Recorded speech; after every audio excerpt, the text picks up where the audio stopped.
안녕하십니까? 삶의 깊은 지혜와 통찰을 나누는 시간입니다. 오늘 우리는 아주 특별한 한 분의 인생 이야기를 들어보려 합니다. 수십 년간 이국 땅에서 치열하게 살다가 은퇴 후 다시 고국으로 돌아온 한 남자의 진솔한 고백인데요. 이 이야기는 어쩌면 우리 모두의 마음속에 있는 고향이라는 단어의 의미와 인생의 선택에 대해 깊은 울림을 줄 것입니다. 지금부터 그의 목소리에 귀 기울여 보겠습니다. 안녕하세요. 저는 올해 75살이 된 한 사람입니다. 1980년대 초 29의 젊은 나이에 캐나다로 이민을 가 21년이라는 긴 세월을 보냈고 2003년에 한국으로 돌아와 벌써 22년째 살고 있네요. 오늘 제가 이렇게 제 삶의 이야기를 꺼내는 이유는 요즘 제 주변의 캐나다나 미국에서 평생을 보내고 은퇴 후 한국으로의 귀국을 꿈꾸는 분들이 많아졌기 때문입니다. 하지만 그분들의 기대가 때로는 너무 막연하고 현실의 어려움을 간과하는 것 같아 안타까운 마음이 들었습니다.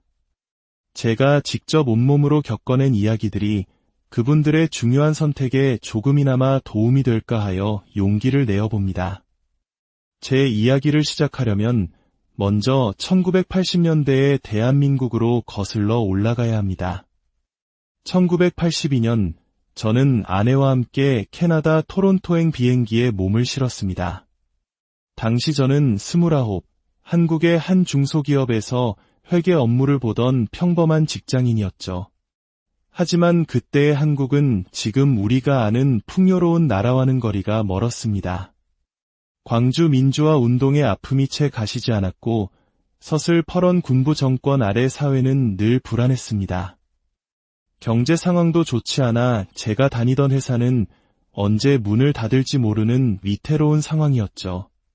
하루하루가 살얼음판 같았고 무엇보다 앞으로 태어날 아이들에게 어떤 미래를 물려줄 수 있을지 생각하면 가슴이 답답해졌습니다.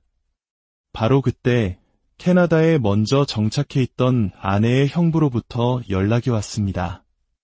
여기는 복지도 좋고 아이들 교육은 모두 무료야. 한번 와서 살아봐. 그 말은 어둡고 긴 터널 속에서 한 줄기 빛처럼 느껴졌습니다.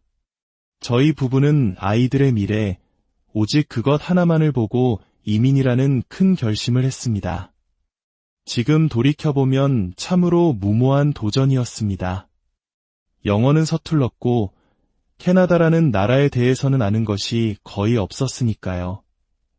토론토에 도착한 첫날의 기억은 아직도 생생합니다.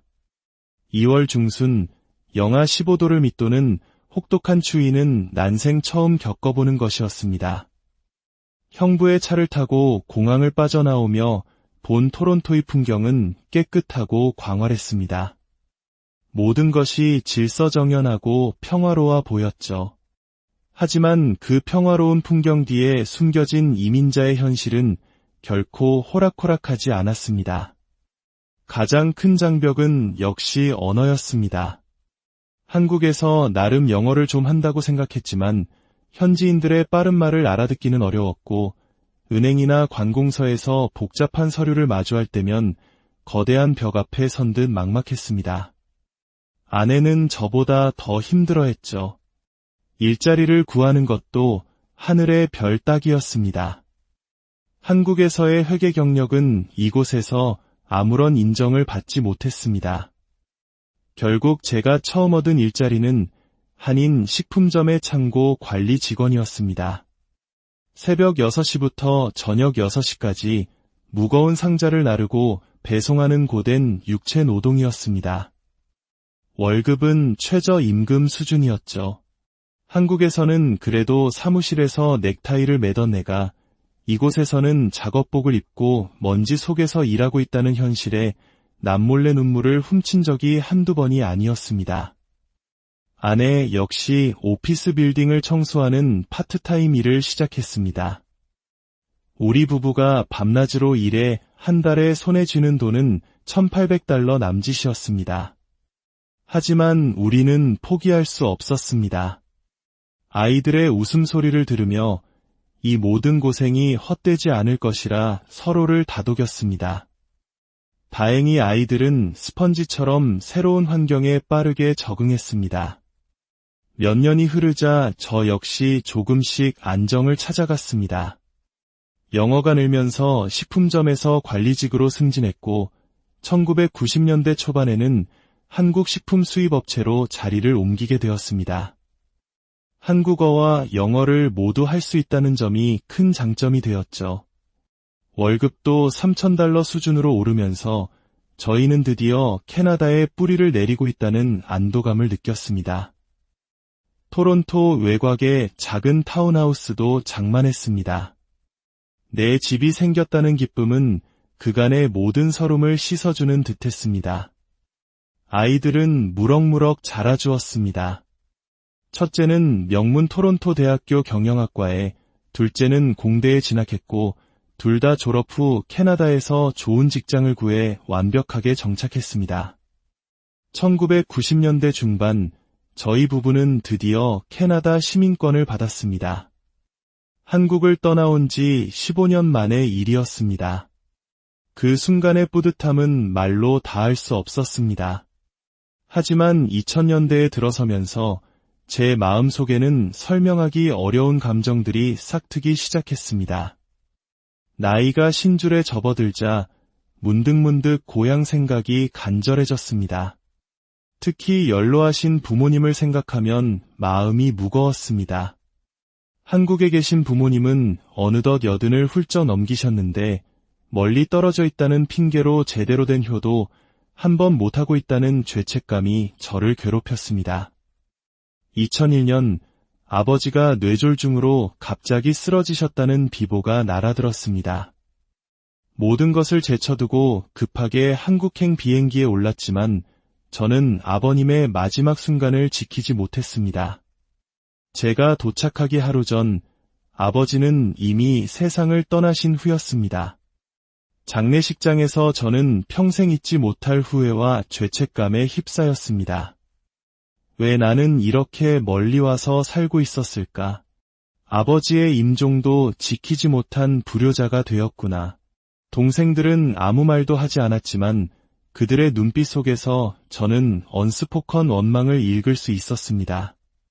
형은 편한 곳에서 살면서 부모님은 우리가 다 모셨다는 침묵의 외침이 제 가슴을 후벼 팠습니다. 그때부터였습니다. 한국으로 돌아가야겠다는 생각이 제 머릿속을 떠나지 않았습니다. 마침 회사에서도 은퇴를 권유받았고 아이들도 모두 결혼하여 가정을 꾸렸으니 더 이상 캐나다에 얽매일 이유가 없었습니다. 2003년 봄 저희 부부는 21년간의 캐나다 생활을 정리하고 마침내 고국으로 돌아왔습니다. 한국으로 돌아올 때 가장 걱정스러웠던 것은 경제적인 문제였습니다. 캐나다에서 받게 될 연금이 과연 한국에서의 생활을 감당할 수 있을지 막막했습니다. 캐나다 연금은 크게 두 가지, 노령보장연금과 국민연금이 있습니다. OAS는 거주 기간에 비례하는데 저는 21년을 살았기에 당시 기준으로 한 달에 $350 정도를 받게 되었습니다. CPP는 제가 납부한 금액에 따라 결정되는데 약 $500 정도였습니다. 합쳐서 $850, 당시 환율로 한국 돈 100만 원 정도였죠. 하지만 여기서 세금 25%를 떼고 나니 실제 수령액은 75만 원에 불과했습니다. 한국에 와서 겪은 가장 큰 어려움은 유료보험 문제였습니다. 유료비가 거의 무료였던 캐나다와 달리 한국에서는 건강보험에 가입해야 했습니다. 하지만 해외에서 오래 살다 온 사람은 입국 후 6개월이 지나야 지역 가입자로 등록할 수 있었습니다. 그 6개월 동안은 모든 병원비를 100% 본인이 부담해야 했습니다. 다행히 큰 병은 없었지만 감기만 걸려도 병원비가 10만 원씩 나오는 현실은 큰 부담이었습니다. 생활비 또한 만만치 않았습니다. 2003년 당시 서울의 전셋값은 저희가 감당하기 어려운 수준이었고 결국 보증금 2천만 원에 월세 60만 원짜리 작은 아파트에서 새로운 삶을 시작해야 했습니다. 21년 만에 돌아온 고국은 제가 기억하던 모습과 너무나도 달랐습니다. 복잡해진 지하철 노선, 사람들의 손에 들린 휴대폰, 인터넷 뱅킹과 온라인 쇼핑 같은 것들은 마치 다른 세상 이야기처럼 낯설었습니다. 때로는 캐나다에 있는 아이들에게 전화해 물어봐야 할 정도였으니까요. 젊은이들이 스스럼 없이 반말을 사용하는 문화도 처음에는 당황스러웠습니다. 마치 고향에 돌아온 것이 아니라 또 다른 낯선 나라에 이민 온 것 같은 기분이 들기도 했습니다. 물론 좋은 점도 많았습니다. 무엇보다 말이 통한다는 것, 그 자체만으로도 큰 위안이었습니다. 미묘한 감정까지 완벽하게 소통할 수 있다는 사실이 그간의 스트레스를 눈 녹듯 녹여주었습니다. 그리고 그리웠던 한국 음식들, 김치찌개, 된장찌개를 먹을 때마다 내가 정말 고향에 왔구나 실감하며 가슴 뭉클했습니다. 차가 없으면 생활이 불가능한 캐나다와 달리 지하철과 버스로 어디든 갈 수 있는 편리한 대중교통도 좋았습니다. 6개월이 지나 건강보험에 가입하고 이듬해에는 캐나다 집을 판 돈으로 서울 외곽에 작은 아파트를 마련하면서 저희 부부의 한국 생활은 점차 안정을 찾아갔습니다. 하지만 2005년 어머니에게 치매 증상이 나타나면서 새로운 국면을 맞게 되었습니다. 제가 캐나다에 있는 동안 동생들이 도맡았던 어머니 봉양은 이제 온전히 저의 몫이 되었습니다. 어머니는 저를 알아보지 못하실 때가 많았습니다. 당신은 누구냐고 물으실 때마다 가슴이 미어졌습니다. 21년이라는 세월이 만들어낸 슬픈 거리감이었죠. 하지만 지극정성으로 돌보자 어머니는 조금씩 기억을 되찾으셨습니다. 어느 날 제 손을 꼭 잡고 재우야 그동안 고생 많았지? 라고 말씀해 주셨을 때 저는 참았던 눈물을 터뜨리고 말았습니다. 2008년 어머니가 돌아가셨을 때 저는 비로소 한국에 돌아오길 정말 잘했다고 생각했습니다. 비록 마지막 3년이었지만 어머니의 곁을 지키고 임종을 함께할 수 있었던 것만으로도 아버지에 대한 죄책감을 조금이나마 덜 수 있었습니다. 그 후로는 평범하고 잔잔한 일상을 보냈습니다. 캐나다 연금으로 생활하며 가끔 번역 일을 하고 아내와 함께 등산을 다니며 건강을 챙겼습니다. 1년에 한 번씩은 손주들을 보러 캐나다에 다녀오기도 했죠. 작년에는 캐나다에 있는 손자가 토론토 대학교 의대에 입학했다는 기쁜 소식이 들려왔습니다. 제가 처음 캐나다 땅을 밟았을 때 어린아이였던 제 아들이 낳은 아이가 이제 의사가 되려 한다니 감회가 새로웠습니다. 돌이켜보면 한국으로 돌아온 선택에 후회는 없습니다. 물론 경제적으로만 따진다면 유료비 걱정 없고 노인복지가 더 잘된 캐나다에 계속 사는 것이 나았을지도 모릅니다. 손주들과 더 가깝게 지내지 못하는 아쉬움도 있지요. 하지만 정서적인 안정감, 언어와 문화에서 오는 편안함, 그리고 무엇보다 부모님의 마지막을 지킬 수 있었다는 사실은 그 어떤 경제적인 가치와도 바꿀 수 없는 것이었습니다. 혹시 지금 저와 비슷한 고민을 하고 계신 분이 있다면 몇 가지 현실적인 조언을 드리고 싶습니다. 첫째, 막연한 환상을 버리십시오. 한국은 분명 발전했지만 여전히 치열한 경쟁 사회이며 생활비 부담도 적지 않습니다. 둘째, 연금과 의료보험 문제를 철저히 알아보십시오. 나라마다 그리고 시기마다 제도가 다르기 때문에 본인의 상황에 맞춰 꼼꼼히 확인해야 합니다. 셋째, 반드시 가족과 충분히 상의하십시오. 특히 배우자의 동의가 없다면 어디서 살든 행복하기 어렵습니다. 마지막으로 돈 문제를 가볍게 생각하지 마십시오.